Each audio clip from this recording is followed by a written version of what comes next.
Vamos lá, queridos, vamos orar para iniciarmos aqui esse nosso momento de EBD. Oremos. Senhor nosso Deus, obrigado, Pai, por essa manhã, obrigado pela Sua palavra, que nós possamos compreendê-la, crescer nela, ó Deus, estar mais e mais conscientes e atuantes segundo a Tua palavra, Deus. Essa é a nossa oração em nome de Jesus Cristo. Amém. Continuamos falando sobre a comunhão cristã e hoje nós vamos falar sobre compaixão e participação na vida. Não sei se você sabe, mas a palavra compaixão, ela significa sofrer junto. Sabia disso? Compaixão é sofrer junto, né? Por isso que semana passada você teve aí a sexta-feira da paixão, né? Foi a sexta-feira do sofrimento, o sofrimento de Jesus Cristo na cruz. Então, a paixão é sofrimento e a compaixão é o sofrer junto. E só que a gente tem uma tendência muito presente na nossa realidade cristã brasileira, que é a tendência de pregar um evangelho que objetiva o fim do sofrimento, né? Então, uma igreja famosa aí no Brasil usou durante muito tempo o lema "Pare de sofrer", né? Esse era o slogan da igreja, "Pare de sofrer". Algumas, não todas, mas algumas traziam escrito na fachada mesmo, "Pare de sofrer", né? Algumas igrejas dessa denominação. Eu lembro que uma vez eu estava assistindo um filme, e o filme se passava nos Estados Unidos, não tinha nada no filme, não era nem Brasil. E aí na cena, tem uma cena que os personagens estão na rua assim conversando, e no fundo tinha uma igreja dessa, só que para latinos, né? Apesar de ser uma igreja brasileira, para latinos, né? Então estava, não sei falar espanhol, mas acho que é "Pare de sofrer", alguma coisa assim. A Fê sabe mais espanhol. O Carlão, não é isso, Carlão? Então é isso. E aí eu achei engraçado porque no Brasil não estava tão em destaque, mas lá estava mais em destaque, assim, bem grande, "Pare de sofrer", né? E não dá para a gente debater o apelo que essa ideia tem, né? É um apelo muito grande, né? Afinal de contas, a gente vive uma vida cheia de sofrimento, né? E essas nossas realidades, tanto a realidade brasileira quanto a realidade dos latino-americanos, né? Elas são realidades muito cheias de sofrimento, né? A gente vive na nossa vida toda com a insegurança quase que como uma configuração padrão, né? E não só insegurança em relação à violência, insegurança em todos os sentidos, né? Não sei se vocês sabem, mas o Brasil é o país mais ansioso do mundo. É o país que tem mais ansiedade do mundo, né? Então, na verdade, as razões elas são difíceis de traçar. Os especialistas não têm tanta certeza, assim, tem muitos debates sobre isso. Mas o diagnóstico de TAG, né, de transtorno de ansiedade grave, no Brasil são maiores. E uma das questões que colocam é essa, uma situação de insegurança, né? Então, quando você vem com essa ideia, "Pare de sofrer", as pessoas não querem sofrer mesmo, né? Então, tem um apelo. Só tem um problema, na verdade, tem alguns problemas nisso. Um primeiro problema é que a Bíblia não promete que na fé a gente não vai sofrer, né? Então, ao dizer "pare de sofrer", a gente está prometendo uma coisa que não vai dar para cumprir, ou está mandando uma coisa que ninguém vai realizar, né? Não tem como parar de sofrer. Pelo contrário, o Senhor Jesus Cristo disse lá em João capítulo 16, versículo 33, que no mundo nós teríamos aflições, né? "Contudo, tenham ânimo, eu venci o mundo". E esse versículo ele é mal interpretado por nós, porque a gente entende esse versículo assim: "No mundo tereis aflições, mas tende bom ânimo, eu venci o mundo", então você também pode vencer, né? É quase que vira lá o Tony, né, o tigre da sucrilhos, né? Desperte o tigre em você e você também, né? Eu venci o mundo e você também pode vencer, né? Mas não é isso que Jesus está falando ali. O que Jesus está falando é: eu venci o mundo. O mundo foi vencido, entendeu? Ele foi vencido. Ele não está dizendo que a gente vai ter que vencer o mundo, ele já venceu o mundo. A questão que o Senhor Jesus Cristo coloca é que essas aflições, elas não são sinais de que nós estamos sendo derrotados, porque o mundo já foi derrotado, entendeu? Então que enfrentamos o mundo na perspectiva da vitória de Jesus Cristo. Tanto que, como nós estudamos exaustivamente aqui, né, nos últimos meses, o livro de Apocalipse, que fala da vitória do Cordeiro, é escrito para igrejas que estão passando por sofrimentos. Então, a notícia da vitória do Cordeiro, ela é uma notícia que nos dá ânimo para vencermos o mundo, mas ela não diz, ou para enfrentarmos as aflições, mas ela não diz que não teremos aflições. Teremos e temos. Tá? Outro problema nessa ideia de parar de sofrer é que quando a gente coloca isso como a promessa para a igreja, a gente coloca como objetivo da vida do cristão não sofrer, parar de sofrer, né? E não é esse o caminho que a gente encontra dos cristãos nas Escrituras. Não foi esse o caminho escolhido por João Batista, pelo contrário, né? Ele pagou um preço alto por escolher a fidelidade. Não foi esse o caminho escolhido por Paulo, pelos outros apóstolos, e principalmente não foi esse o caminho escolhido por Jesus Cristo. Jesus Cristo sofre e participa dos sofrimentos. Então, se você promete o fim do sofrimento, coloca isso como objetivo da vida do cristão, de certa maneira você trai o próprio Evangelho de Jesus.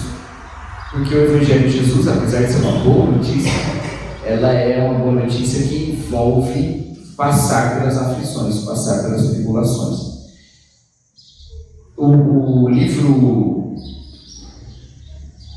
Fellowship of Difference, de Scott McKnight, né, a comunidade de diferentes, ele tem um capítulo sobre o apóstolo Paulo que ele destaca uma coisa muito interessante. Ele fala sobre essa coisa de Paulo ser um fazedor de tendas, né?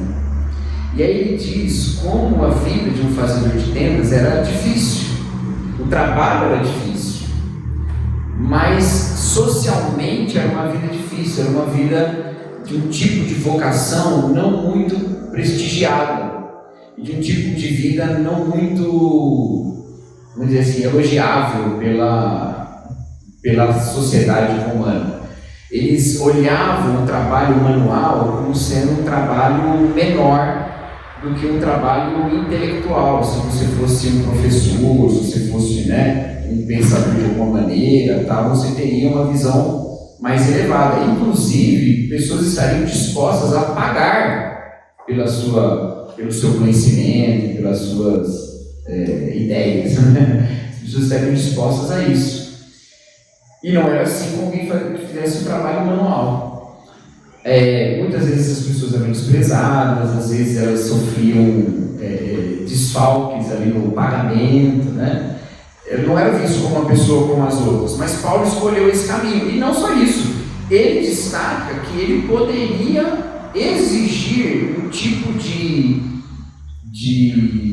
prestígio das comunidades a quem ele servia, uma vez que ele estava ali levando, né, o alimento, o conhecimento e tal. Então ele diz isso: eu poderia ter esse prestígio, mas ele escolhe não fazer isso. Ele anda o caminho do sofrimento. E o Scott McKnight destaca uma coisa muito interessante. Ele fala assim: olha, as descrições que nós temos de Paulo, que são um pouco posteriores ao texto bíblico mesmo, elas falam de um homem muito fragilizado.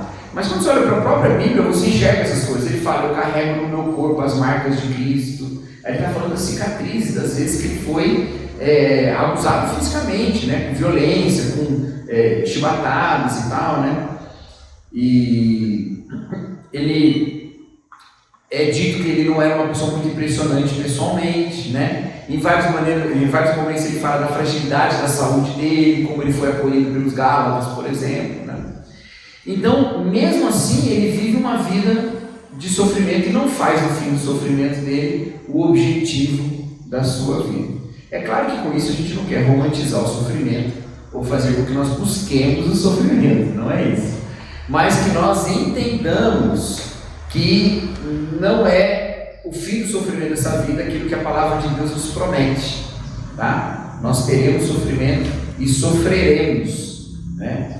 E muitas vezes sofreremos não só porque a vida tem sofrimento, mas sofreremos por causa do Evangelho também, né? Assim como o apóstolo Paulo sofreu, tá bom?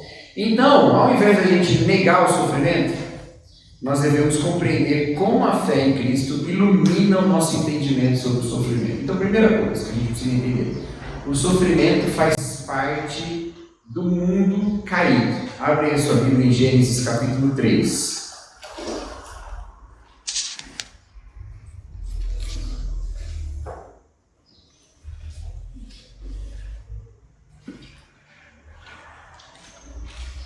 Gênesis capítulo 3, versículo 16 e depois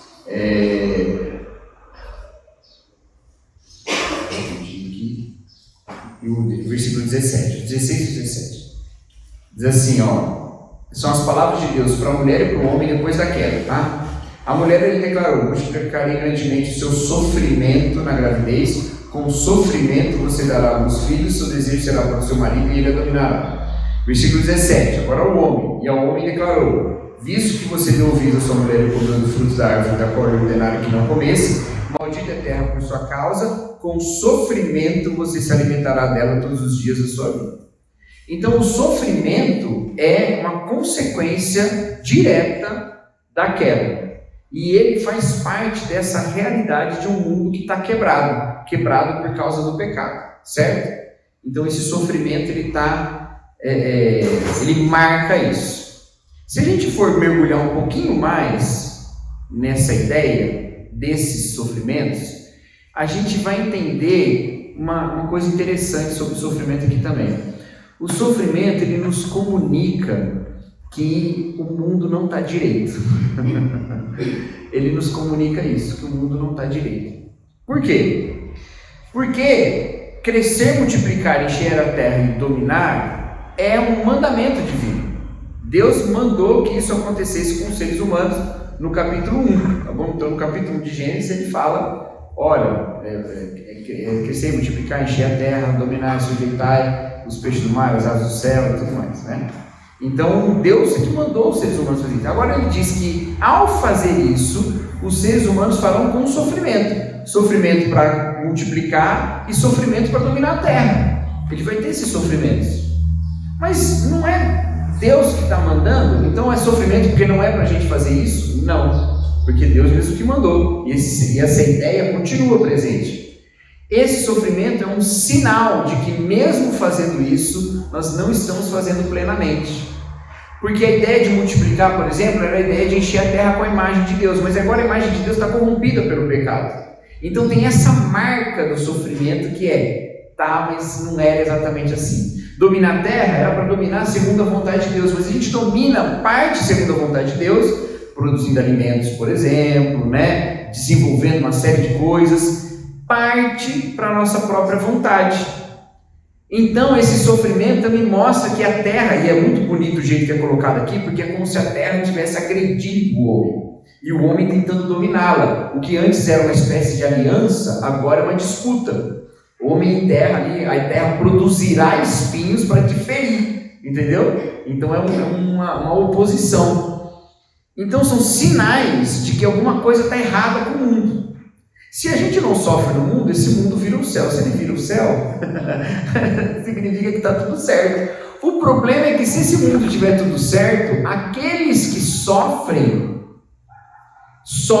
o inferno para o nosso paraíso. Entendeu o problema? Entendeu?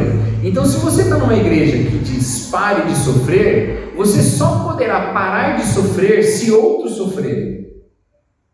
E essa igreja está dizendo assim: aqui você vai encontrar o céu, enquanto os outros vão viver no inferno, nessa terra. Entendeu isso? Ficou meio complicado, né? Vocês ficarão insensíveis ao sofrimento do mundo, enquanto outros estarão sofrendo. Isso não faz o menor sentido, certo? Então, primeiro a gente tem que entender isso, o sofrimento começou ali. E se ele começou ali, ele não é parte de Deus mesmo. Ou seja, não é parte de Deus mesmo que eu quero dizer. Não é que Deus nos pôs esse mundo para sofrer. Entendeu? Essa é uma ideia que tomava uma doutrina herética lá do começo da cristandade, né? O gnosticismo tinha essa ideia de que como a gente sofre na vida material, então quem nos prendeu no corpo deve ter sido um Deus mau. Então eles tinham essa ideia de que Deus era um Deus bom, que criou todas as coisas espirituais, mas um Deus mau, um demiurgo, prendeu as nossas almas na matéria, e por isso a gente sofre. Porque na verdade a gente sofre muita coisa física, né? Então eles tinham essa ideia, a gente está preso na matéria, a gente sofre, tudo que a gente quer é a libertação da matéria e a gente se encontrar com o nosso Criador e tal, né? Então, várias tendências religiosas e filosóficas dos primeiros séculos da nossa era que traziam ideias semelhantes a essa, com nuances diferentes. Mas não é isso que a Bíblia diz. Ela diz: o sofrimento tem a origem não num Deus que nos prendeu no sofrimento, mas a nossa própria escolha de virar as costas para um Deus bom. Só que se é assim, o fim de todas as coisas também significará, ou melhor, o fim dessa realidade para uma outra, também significará o fim do sofrimento. Então o sofrimento é uma experiência e uma característica concentrada nessa nossa forma de vida no mundo caído. Antes da queda não tinha sofrimento, e depois não terá, porque lá em Apocalipse capítulo 21 fala que ele enxugará dos olhos toda lágrima, e que não haverá mais dor, não haverá mais tristeza. Então o sofrimento vai acabar também. Então um dia a gente vai poder dizer: parem de sofrer, mas não vai ser agora, né? Agora a gente sofre, certo? Então a gente começa a entender por aí, o sofrimento ele faz parte desse mundo caído, e portanto, no momento em que todas as coisas foram restauradas, o sofrimento também vai acabar. E aí há uma obra divina para realizar esse processo, para pegar os seres humanos numa realidade de sofrimento e levá-los para uma realidade sem sofrimento. Há uma obra divina nesse processo todo. E que obra é essa? Essa é a obra do sofrimento de Jesus na cruz. Entende? Então, ao invés de ser uma situação em que Deus simplesmente nos lança o sofrimento e fala: bom, vocês escolheram, agora dá seus pulos, assume seus B.O. Ele não faz isso. Ele participa do sofrimento, ele vem sofrer. E a palavra de Deus coloca de várias maneiras essa situação, mas ela nos ensina, acho que de uma forma muito bonita e profética, lá no profeta Isaías, né? De que é pelos seus sofrimentos, é pelas suas pisaduras que nós somos sarados. É o castigo que nos traz a paz, está sobre ele. Sobre ele cai o castigo, e esse castigo nos traz paz. Então o sofrimento dele é a obra que começa a resolver o problema do nosso sofrimento. Entendeu isso, gente? É poético até, né? É poético. Estamos no mundo do sofrimento, mas Deus não nos deixou no sofrimento. Ele veio sofrer conosco em Cristo, para que nós, em Cristo, desfrutássemos do conforto da glória divina, para que nós pudéssemos ser levados a uma realidade sem sofrimento. Então, essa é basicamente uma breve história do sofrimento, segundo a palavra de Deus, né? Não sofríamos, passamos a sofrer pelo pecado, Cristo sofreu para que nós não soframos mais, né? Então, tudo isso que eu falei eu poderia ter dito só nessa frase, mas tudo bem, tá bom. Certo, gente? Tudo bem? Perguntas? Tranquilos? Diga. É exatamente o contrário que você disse antes, né? Nós queremos ser felizes, a gente transforma a vida do outro no inferno. Jesus fez o contrário. Exatamente. Assume o inferno para poder fazer outros felizes. Exatamente. É o que o Tim Keller fala, né? O Tim Keller fala que Jesus sobre si levou o inferno na cruz, né? Então essa ideia de um sofrimento eterno, infernal, Jesus leva sobre si na cruz para que a gente não tenha isso. É exatamente isso. Muito bom. A gente tem um pouco esse tipo de gnosticismo ainda, não tem? Porque a gente meio que vê as coisas ideais, espirituais, mais elevadas do que as coisas materiais e tal. Não aqui nessa igreja, mas assim, na comunidade evangélica. Não, e às vezes a gente é tentado também individualmente a ter esse tipo de postura, né? Recentemente eu falei sobre jejum na internet. E aí uma pessoa nos comentários falou assim: não, além disso que você falou, o jejum também é uma forma de enfraquecer o corpo para fortalecer o espírito. Só que essa não é a teologia do jejum. A gente acha que é, né? Eu vou enfraquecer o corpo para que o meu espírito fique mais forte. Mas isso aí é gnosticismo. É como você colocar, tanto que Paulo fala aos Colossenses, que tais coisas, não toque, não prove, não manuseie, elas têm aparência de piedade, mas elas não podem nada contra a carnalidade, contra a sensualidade, né? Então, a gente tem isso. E não é bem assim mesmo. Quando a Bíblia fala sobre espiritual, raramente ela quer dizer não material, tá? Muitas vezes, quando a Bíblia fala sobre espiritual, ela quer dizer mais verdadeiro. É muito interessante isso. Mais completo, às vezes. Por exemplo, quando Paulo fala, no capítulo 12 de Romanos, né? Oferecer os vossos corpos como sacrifício vivo, santo e agradável a Deus, e esse é o seu culto espiritual. Eu sei que a gente costuma traduzir por esse é o culto racional, mas ainda que a palavra seja plenamente possível de ser traduzida por racional, a ideia do racional lá é a mesma ideia de espiritual. A gente traduz essa mesma palavra lá em 1 Pedro por espiritual. Desejai ardentemente, como bebês recém-nascidos, o leite espiritual. É a mesma palavrinha em grego e a gente traduz por espiritual. A melhor tradução, na minha opinião, em Romanos 12 também era espiritual, mas pode traduzir por racional, porque a palavra dá essa tradução, ela é possível, mas o sentido tem que ser mantido, e o sentido é esse. Paulo está fazendo uma relação de oposição entre os aspectos formais do culto e os aspectos espirituais do culto. Ao invés de você pensar nos aspectos formais de um sacrifício, pega o animal, leva lá, mata ele, entrega, né? Todos os aspectos formais. Ele está falando de um outro tipo de sacrifício, o sacrifício de si mesmo, certo? Mas esse sacrifício não é tão material, ele é material, porque ele fala, oferecer os vossos corpos. O que é oferecer os vossos corpos? É submeter a sua vida, o seu corpo, à vontade de Deus. Não é autoflagelação, tá bom? Oferecer os vossos corpos, pega o chicote e começa a dar nas costas, né? Não é esse tipo de coisa. É submeter o corpo à vontade de Deus. Como é que você sabe que não é autoflagelação? Porque Paulo já tinha explicado isso lá no capítulo 6. Ele fala, não ofereçais os membros dos seus corpos como instrumentos de injustiça, mas como instrumentos de justiça. Então é oferecer os membros para serem instrumentos de justiça. E autoflagelação não é justiça. Certo? Então é para fazer justiça. É para fazer coisas justas. Então, nesse sentido, o espiritual não tem nada a ver com o não material, ele tem a ver com o verdadeiro. Por quê? Porque os aspectos formais do culto, eles levam à hipocrisia. Eu posso ir lá oferecer um sacrifício, sair e fazer um monte de coisa errada, mas os aspectos espirituais do culto não são hipócritas. Eles são absolutamente verdadeiros, porque é culto o tempo todo. Enquanto eu tenho corpo, eu tenho culto, entendeu? É a mesma coisa, muitíssimo semelhante. Eu sempre fico em dúvida se João não estava interpretando a fala de Jesus a partir de uma teologia paulina, quando João conta a história do encontro de Jesus com a mulher samaritana. Ela pergunta dos aspectos formais do culto. Ela fala, olha, onde que eu tenho que adorar? É nesse monte ou é no templo? E o que Jesus fala? Vem a hora, e na verdade já chegou, em que os verdadeiros adoradores adorarão o Pai em espírito e em verdade.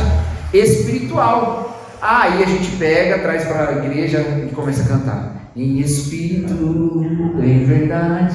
E é linda essa música, a gente pode cantar ela, desde que a gente entende o que significa esse texto. E em espírito e em verdade não é aquela adoração que eu sinto por dentro, entendeu? aquela adoração espiritual que eu sinto por dentro. Não, é aquela que é mais verdadeira, porque ela não está limitada aos aspectos formais. Ela é a minha vida inteira fazendo justiça, vivendo a justiça de Deus.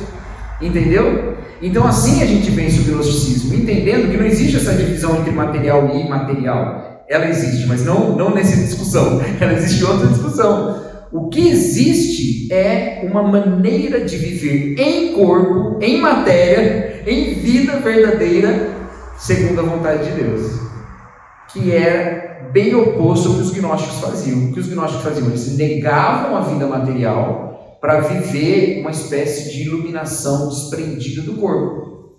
E aí tinha várias maneiras de fazer isso. Você poderia fazer isso pelo caminho do hedonismo. Então, bom, meu corpo não é nada, então eu vou entregar todos os prazeres. Ou pelo caminho do ascetismo, que é, meu corpo não é nada, então eu vou negar ao meu corpo todos os prazeres. E Paulo fala que nenhuma das duas coisas está certa. Tenha os prazeres que Deus quer que você tenha, e não tenha o que Ele não quer que você tenha, porque na verdade a vida que você vive no corpo, você não vive fora dela, né? Então assim a gente vence o gnosticismo.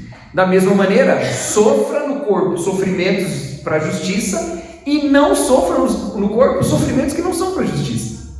Então ficar fazendo um monte de sofrimento aí que não tem nada a ver com a justiça não serve de nada, né? Sofra apenas aquilo que é parte do sofrimento de Jesus. Não sofra aquilo que não é parte do sofrimento de Jesus. Beleza? Deu para entender isso, gente? Pegamos uma saída aqui, fizemos uma volta, mas tem todo sentido aqui junto com o que a gente está falando, né? Então a gente tem que discutir ou pensar, não precisamos discutir, gente, a gente pode só conversar, mas a gente tem que pensar no que é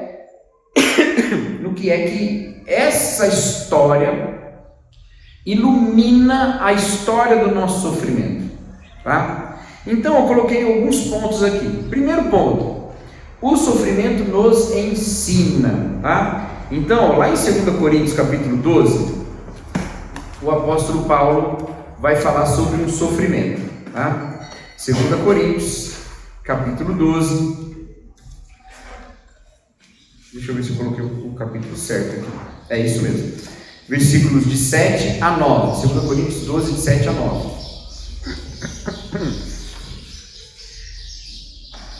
Diz assim a palavra de Deus: para impedir que eu me exaltasse por causa da grandeza dessas revelações, foi-me dado um espinho na carne, um mensageiro de Satanás, para me atormentar.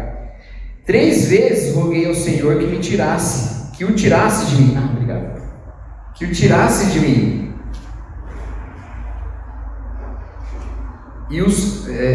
Mas ele me disse: minha graça é suficiente para você, pois o meu poder se aperfeiçoa na fraqueza. Portanto, eu me gloriarei ainda mais alegremente em minhas fraquezas, para que o poder de Cristo repouse em mim.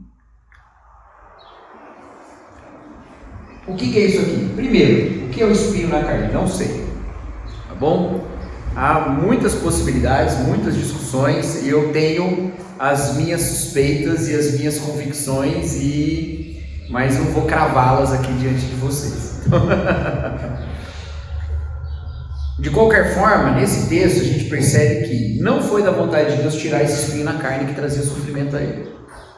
A gente entende que esse espinho na carne, ainda que seja um mensageiro de Satanás, e só a título de curiosidade, a palavra mensageiro em grego é anjo, tá bom? Então, se a gente traduzisse aqui por anjo de Satanás, ia dar um baita de um pepino aqui para a gente resolver algumas coisas, né? Mas a gente poderia muito bem traduzir por um anjo de Satanás, tá?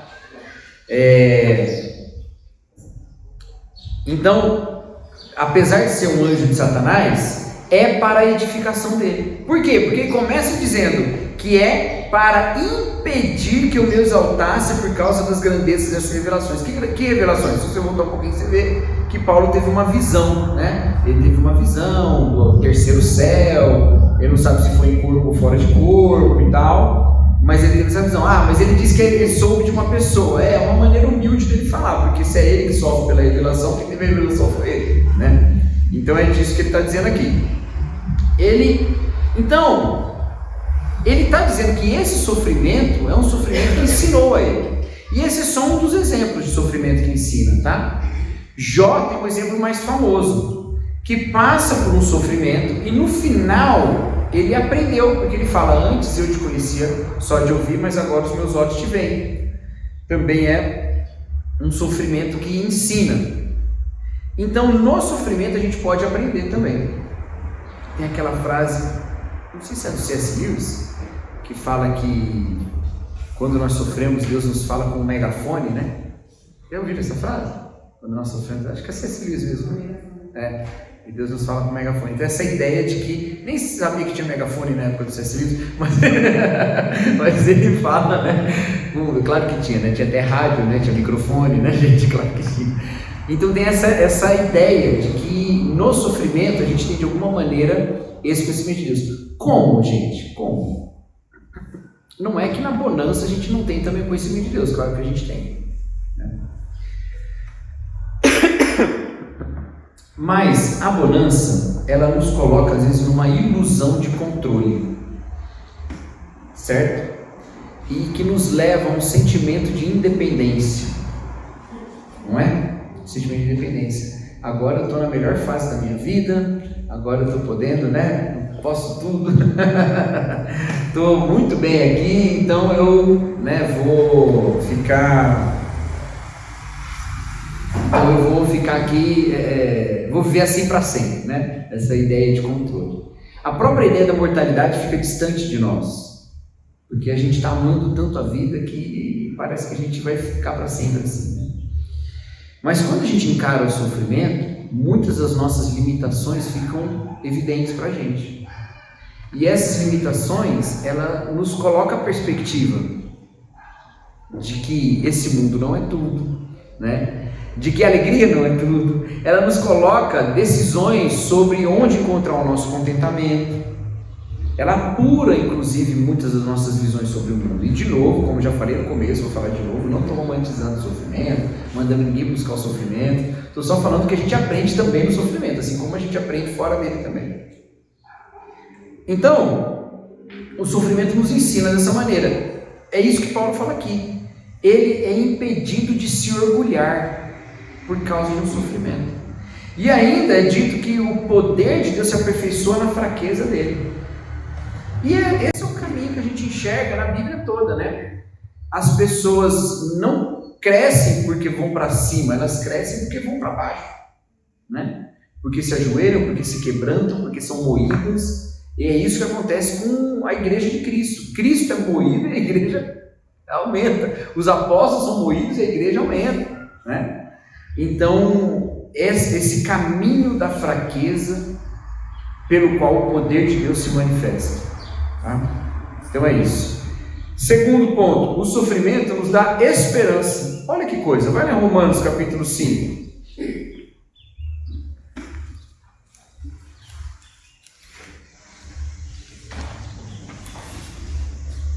Romanos capítulo 5, do versículo 3 até o versículo 5. Romanos 5, de 3 a 5.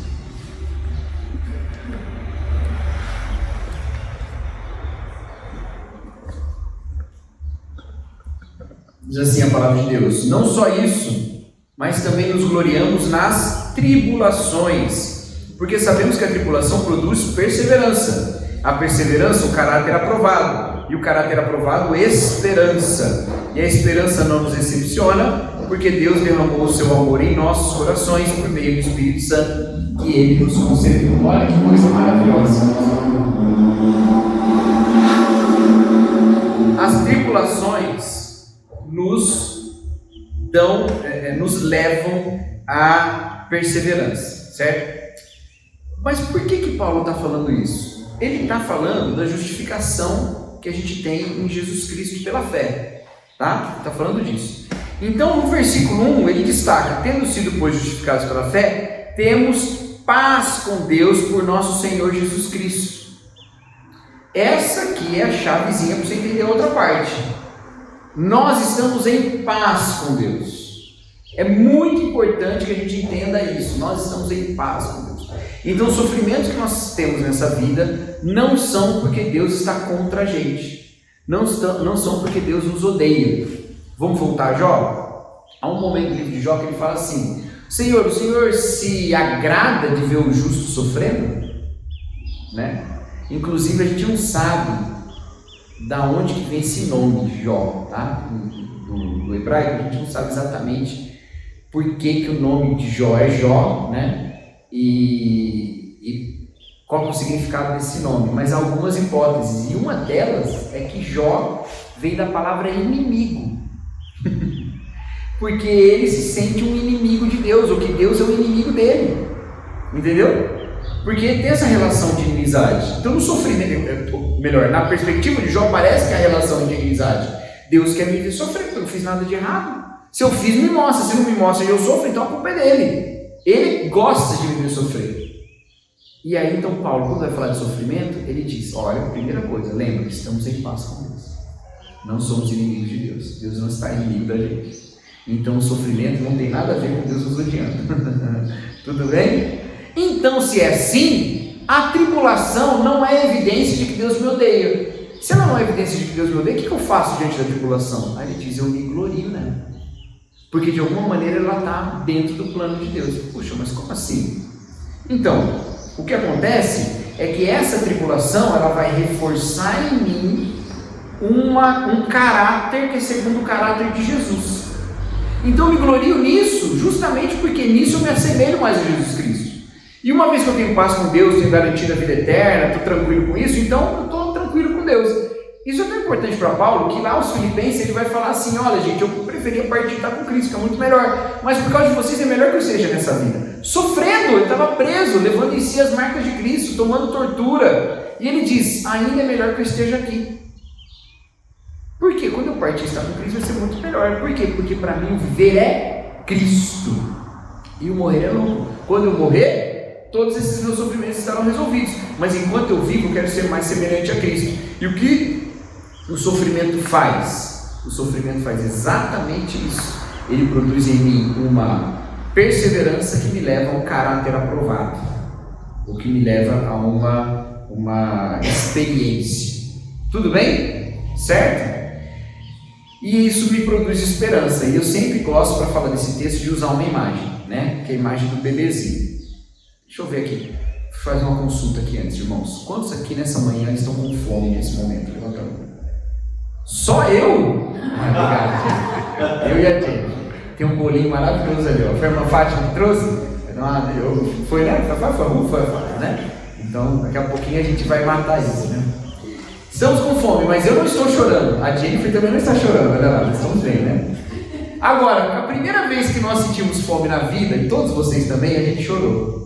Não foi? A gente era bebezinho, recém-nascido. Por quê? Na barriga da mãe a gente não sentia fome, via tudo lá pelo cordão umbilical, beleza, né? Aí quando a gente nasceu, precisava comer, a gente sentiu fome. E não sei se você sabe, mas fome mata, né? Agora a gente não sabia quanta fome era necessário para matar. Então, primeiro a gente sentiu fome na vida, ele falou, eu estou morrendo. E começamos a chorar. Agora, a vida, a gente já passou por fome muitas vezes na vida e não morreu até agora. Então a gente sabe que agora eu estou com fome, mas não vou morrer. Entendeu? É por isso que a tribulação gera perseverança. Porque quanto mais eu passo com Jesus Cristo por elas, eu vou conhecendo o caráter do Deus que me alimenta. Entendeu? Eu vou aprendendo, bebezinho, que a minha mamãe vai me alimentar, então eu vou descansando nisso.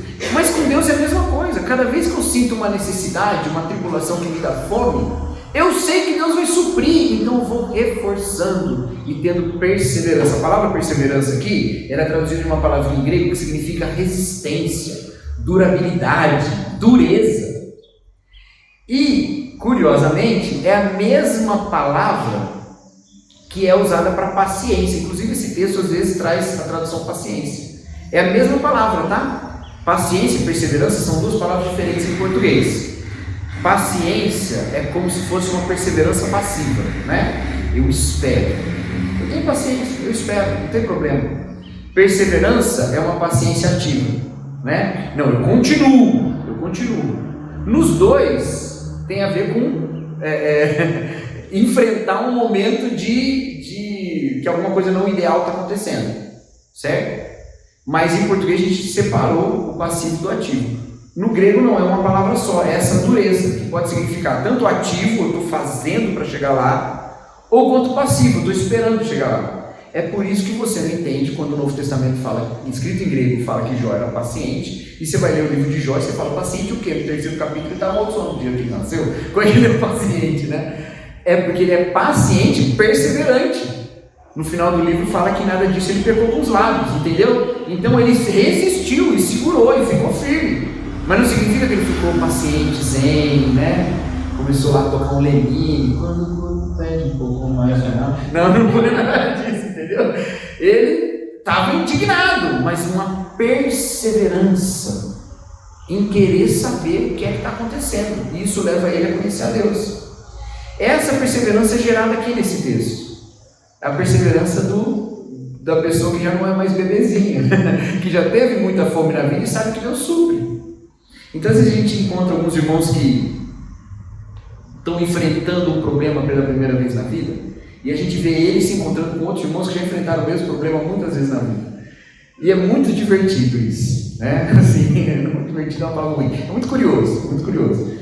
Se não toma cuidado, o irmão que já enfrentou muitas vezes isso, ele se torna bem sensível para o sofrimento do outro. Mas não é sempre, tá? Não é sempre, porque ele também lembra quando foi a primeira vez que ele enfrentou isso. Ele também sabe.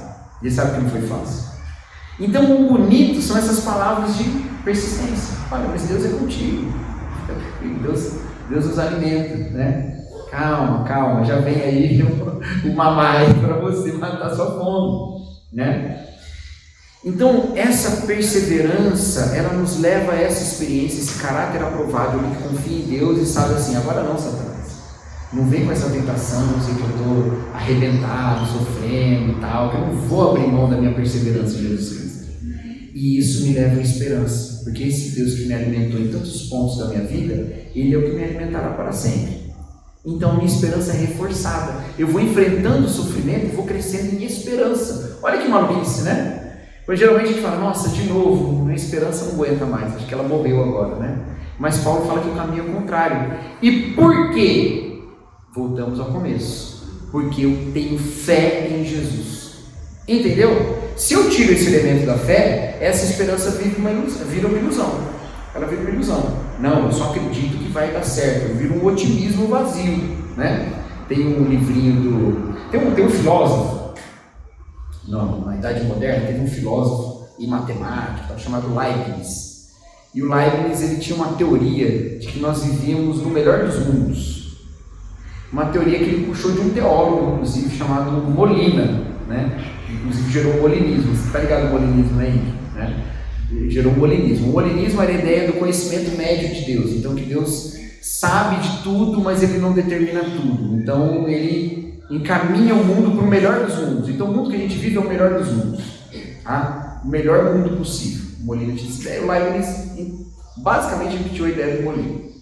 Aí o Voltaire, né, que não gostava muito de teologia e de teólogos, ele escreveu um livro chamado Cândido ou do Otimismo, e aí ele tira um sarro dessa ideia. E ele conta a história desse menino chamado Cândido, que ele aprende com o professor dele, que é uma espécie de Leibniz, que o mundo é o melhor dos mundos. E aí o Voltaire, ele é quase sádico nesse livro, porque ele bota o tal do Cândido nas situações mais terríveis do mundo. É assim, terríveis, algumas irrepetíveis, inclusive. E em todo momento, alguém levanta um negócio e fala assim, mas olha isso aí. Então sim, realmente, o meu grande mestre estava certo, estamos no melhor dos mundos e tal. E a vida dele só arrebentando, sai mal. E o Voltaire estava tirando um sarro nessa ideia do otimismo todo. Sem a fé em Jesus, de fato é um otimismo vazio. Eu fico me apegando às coisas para tentar ser positivo com a vida. E assim, não tem garantia nenhuma que é melhor ser positivo do que ser negativo.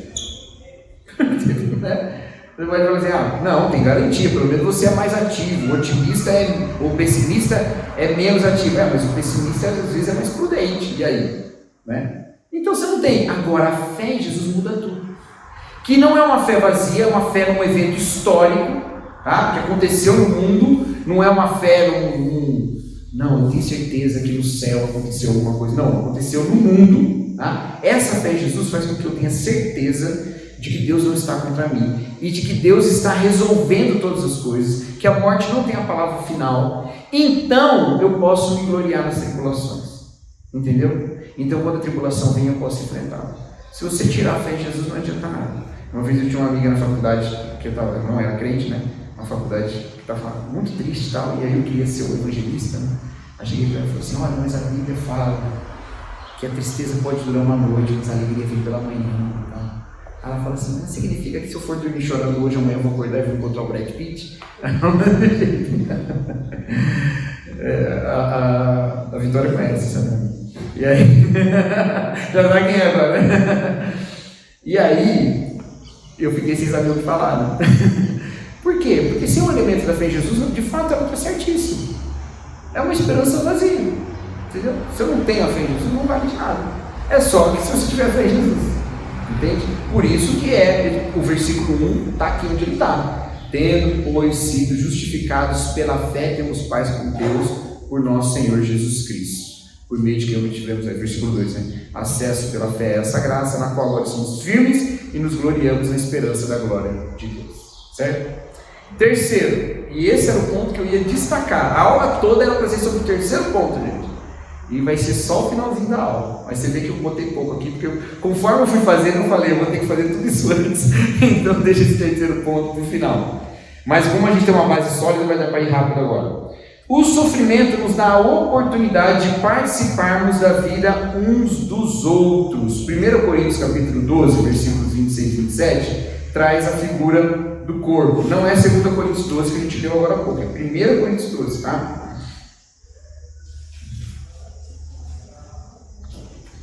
Diz assim, quando um membro sofre, todos os outros sofrem com ele. Quando o membro é honrado, todos os outros se alegram com ele. Ora, vocês são o corpo de Cristo e cada um de vocês, individualmente, é membro desse corpo. Lembra que eu falei lá de que se a gente resolve parar de sofrer, a gente encontrou o céu e todo o resto do mundo está vivendo no inferno? Lembra? Muitas vezes, quando a gente se encontra na fé com outros irmãos, a gente tem se a gente tem uma teologia que nos leva a uma busca individualista pela felicidade, seja a teologia da prosperidade, que eu mencionei bastante aqui, seja a teologia coach, né, Ranieri, que nos leva a esse objetivo, né? Se você tem essa visão, você caminhará distante de tudo isso que a gente falou aqui, do lugar de sofrimento na fé. Então, distante de toda a vida de Jesus, de toda a possibilidade de ter o caráter moldado segundo Jesus Cristo. Para começar, já tem esse problema. Mas você também caminhará para uma vida de profunda insensibilidade. Insensibilidade em relação a quem te circunda. Essas pessoas vivem e viverão em sofrimentos solitários, enquanto nós buscaremos sempre a bonança. Acontece que ninguém vive nenhuma vida individual, e a única maneira de viver em relacionamento sem nunca sofrer é fazendo com que as outras pessoas sofram. É a única maneira. É a única maneira.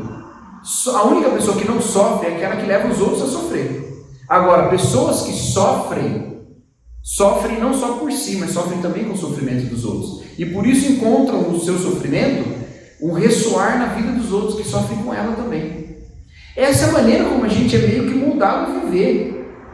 E aí eu nem estou falando de igreja, eu estou falando, por exemplo, de uma relação familiar. Na família a gente sofre uns com os outros, a gente cresce em afeto. Numa amizade a gente tem afeto, e ser afetuoso é ser também afetado pelo sofrimento do outro, certo? Então isso tudo está envolvido nessa história. Se eu quero uma vida que não sofre, eu só terei essa vida com o sofrimento dos outros, será a única maneira. Então a palavra de Deus fala, não, nós estamos no corpo, nós somos parte um do outro, assim, nós não estamos sozinhos, mas veja bem, se a gente é do corpo, a gente está para ser honrado uns com os outros, e também a gente está para sofrer uns com os outros, certo? Essas duas coisas têm que estar juntas, tá bom? Eu estou pensando numa ilustração aqui, mas eu não vou usar essa ilustração, porque é uma ilustração maromba, não vou usar, não. Estou me achando. Mas a verdade é que quando alguém sofre no corpo, nós devemos sofrer com essa pessoa. E isso é, em primeiro lugar, uma realidade de ser igreja. Se não for assim, nós não seremos igreja, ok? Tem alguém que colocou um texto esses dias na internet aí que eu achei maravilhoso, porque tem uma discussão acontecendo. Até a Fer me mandou um vídeo hoje, mais ou menos tocando esse assunto, né? Uma discussão sobre a maneira como a igreja tem buscado refletir os valores de um mundo que é um mundo de consumo, ok? A gente sempre fala, né, a igreja está copiando o mundo e tal, mas geralmente a gente está pensando em questões de ética sexual, né? Mas o que mais entra na igreja geralmente são as questões de poder e administração, que a gente copia o mundo, e questões econômicas e sociais, que a gente copia o mundo também. Isso aí faz o tempo todo. A parte da moral sexual nem sempre. Teve uma época que a sociedade e a igreja andavam quase sempre meio que par e passo, né? E agora as coisas são diferentes. Bom, ou então de rock, né? De arte. A igreja está copiando o mundo e tal. Mas essa questão de consumo, ela é muito, muito séria. Por que eu comecei a falar tudo isso? Aí, esse que é o problema. Começa a falar de muitos assuntos que eu gosto também.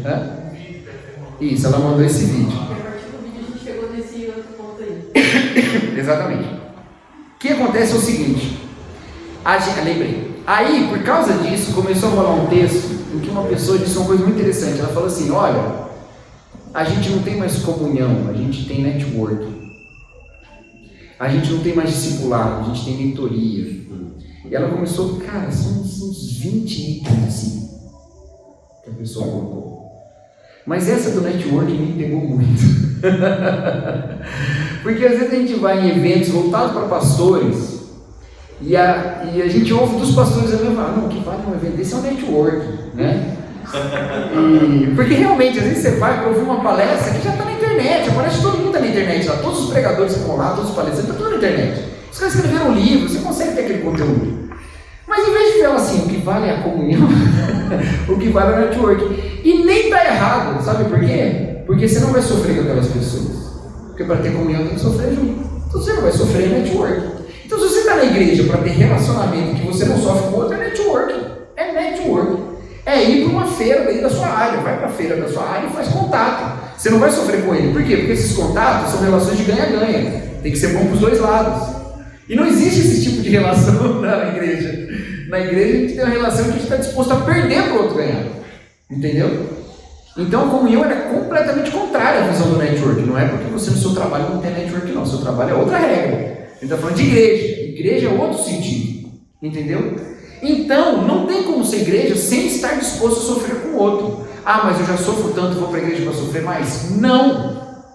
Não! Você vai para a igreja para parar de sofrer sozinho. E é isso que eu queria dizer. O nosso lema não tem que ser pare de sofrer, tem que ser pare de sofrer sozinho. Sofra com outros. Deixe outros sofrerem com você e sofra com os sofrimentos dos outros. Assim todo mundo se consola e todo mundo se alegra junto e todo mundo caminha junto. Entendeu? Então essa relação de comunhão, ela exige que nós participemos da vida do outro e participemos do sofrimento do outro. É claro que isso na igreja, ela não se concretizará plenamente, não se concretizará plenamente. E é claro que há partes do sofrimento que são muito individuais. Eu sempre gosto de lembrar isso, porque às vezes a gente tenta roubar o sofrimento do outro, né? A gente tenta fazer que a gente sofre mais que a própria pessoa que está enfrentando o sofrimento. Então a pessoa às vezes está passando por um luto, aí passa um mês, ela já está melhor do luto.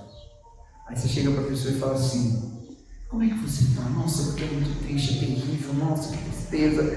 Eu não paro de chorar pelo seu ente querido que faleceu e tal. Aí a pessoa enlutada pensa assim, eita, será que eu não amava tanta pessoa que morreu? Porque eu que era casado com ela, agora eu estou menos triste do que a pessoa que nem conhecia direito, né?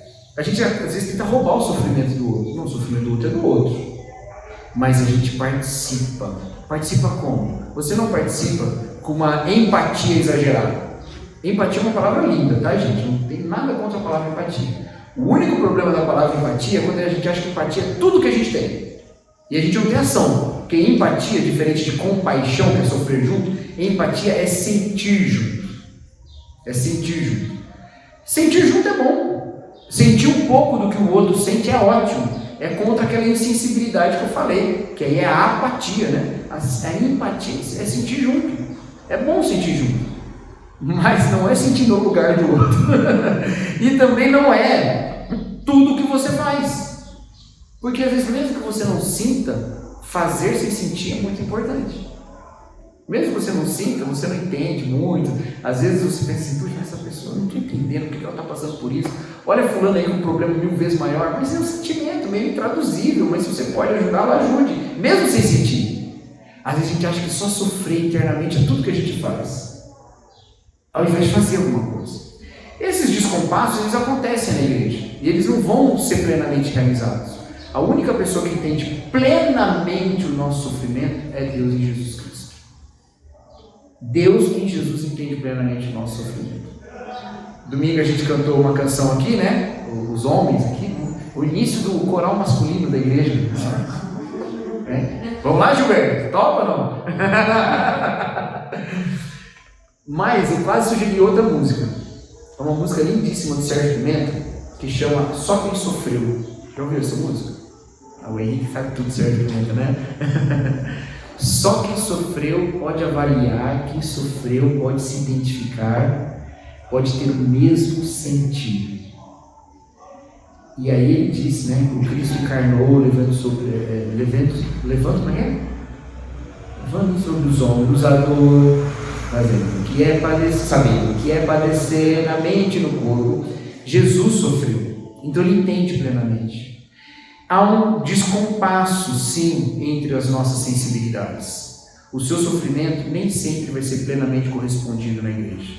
Mas a gente precisa ter essa humildade como cristãos de ouvir quem sofre, para sofrer melhor com ele. Isso aí não é o evangelho pregado por aí, não. A gente tem que ouvir quem sofre para sofrer melhor com ele. E não para ter as palavras que levam ele a negar o sofrimento. Não, a gente não nega o sofrimento a gente sente. Né? Fala. Na pandemia, eu lembro que eu participei de uma reunião com o pastor Ziel Machado. Cara, ele me disse uma frase que eu acho que eu não vou esquecer nunca mais. Não me disse para os pastores que estavam ali comigo, que nós precisamos aprender a habitar na dor alheia. Que é olhar para esse lugar da dor do outro como terra sagrada, e você habitar nesse lugar com essa consciência de que você está diante de algo profundamente sagrado, que deve ser respeitado e considerado, com a empatia, mas também com a compaixão, sentir pelo outro, mas dentro da possibilidade de agir em benefício do outro, né? Para tentar atenuar essa dor, esse exercício de habitar nessa dor. Né? Exato. Muito interessante, porque habitar a dor do outro não é necessariamente chegar na dor do outro e fazer dela a sua casa. Exato. Ou seja, transformar a dor do outro num cômodo seu. Sim. É entrar com o protocolo que se pede naquele ambiente. De alguém que visita, exatamente, muito interessante isso, porque quando você está num ambiente que pede um certo comportamento, você se comporta dessa maneira, que pede um certo vestuário, até você se veste dessa maneira. Quando você adentra a dor do outro, você também sente assim. E somando com essa história, eu lembro que a minha irmã disse para mim, a minha irmã é psicóloga, ela disse para mim uma coisa que me marcou muito também, me ajuda na prática pastoral. Ela falou assim: quando uma pessoa me conta uma história, eu sinto que ela está me dando um presente. E é muito interessante isso, porque às vezes a gente quer que a história do outro seja a nossa história, mas a história do outro é do outro, ela só te dá um presente. Não fica trocando o presente dele por outro, é o presente dele. Então você está lidando com uma coisa valiosa, dada como um presente, e um lugar em que você foi convidado a habitar naquele momento. Então respeite, né? E eu tenho essa intenção também de que para qualquer pessoa, a minha dor é a maior dor do mundo. Sempre. Né? Então, você está diante de alguém que para ela, aquela dor é maior do que dela. É verdade. O Scott McKnight, ele traz uma coisa nesse livro que eu tirei aqui da aula, porque eu achei que ia ficar meio complicado, mas eu vou botar agora. Se ficar complicado, semana que vem eu explico melhor. Mas ele fala que o sofrimento nos coloca também numa escolha de decidir sobre si e sobre os outros. E essa é uma questão bem desafiadora, porque ele diz assim: há uma tendência no sofrimento de nós ficarmos autocentrados, e é verdade, E pode acontecer uma espécie de retroalimentação do sofrimento, porque às vezes o sofrimento nos dá certas oportunidades que a bonança não dava. né? Aí você vai se retroalimentando daquilo. Então, mas quando a gente aprende essa teologia do sofrimento na Escritura e vê que Jesus sofreu, mas considerando o sofrimento do outro, a gente também posiciona o nosso sofrimento em relação aos outros. A gente não nega, mas a gente também não se permite viver só do nosso sofrimento. Eu acho que há níveis de sofrimento que eles ficam, sabe, como uma grande pedra no meio do seu caminho, você não consegue dar volta nele enquanto você não quebrar ela e deixar ela menorzinha. E você vai ter que, naquele momento, você vai pegar a picareta e ficar batendo aquele sofrimento até ele ficar menor para você atravessar o caminho. Aí você vai botar na sua mochila e vai carregar um peso muito menor, vai carregar nesse sofrimento. Mas você vai conseguir andar. Mas não pode ser esse toda a nossa vida. Não pode ser, encontrei uma pedra de sofrimento, agora eu vou acampar aqui, morar, fazer minha casa e ficar aqui para sempre. Não, entendeu? Então essa escolha que a gente é posicionado no sofrimento, ela também é um desafio de edificação, né? Isso é muito interessante. Tem momentos que é o momento de parar, e eu vou arrebentar essa pedra aqui com picareta e eu vou te ajudar. Talvez eu não vou poder pegar picareta para te ajudar, mas eu trago uma aguinha para você tomar enquanto você está no seu trabalho. Agora, depois disso, a gente levanta ainda carregando o sofrimento, mas a gente levanta também para ajudar os outros, entendeu? Então, isso é interessante também. E aí já é um outro nível de sofrimento. Eu tirei da aula, mas aí você trouxe a oportunidade de colocar já, eu coloquei, né? E só para encerrar, não vou nem abrir esse texto que ele é bem conhecido, mas Filipenses capítulo 2, Paulo usa a ideia, a história de Jesus, que, sendo Deus, não julgou ser igual a Deus algo que deveria pegar, sem fazer o si mesmo, tomando forma de servo, foi obediente até a morte de cruz, Deus o exaltou e tal. E ele diz: tem de vós a mesma atitude que teve Jesus Cristo. Não considere o que é propriamente seu, mas considere também o que é do outro. E o que é do outro é inclusive o sofrimento do outro, né? Então esse tipo de vida compartilhada nos leva a uma semelhança com Cristo. Amém? Deu? Vamos orar, que a Jennifer está com fome, gente. Só ela. Senhor nosso Deus, muito obrigado, Pai, por esse tempo, pela sua palavra, e obrigado porque não sofremos sozinhos, Pai. Nos ajude a caminhar na confiança, na esperança do Senhor, e que possamos, ó Deus, em tudo glorificar o Teu nome. Essa é a nossa oração em nome de Jesus Cristo. Amém.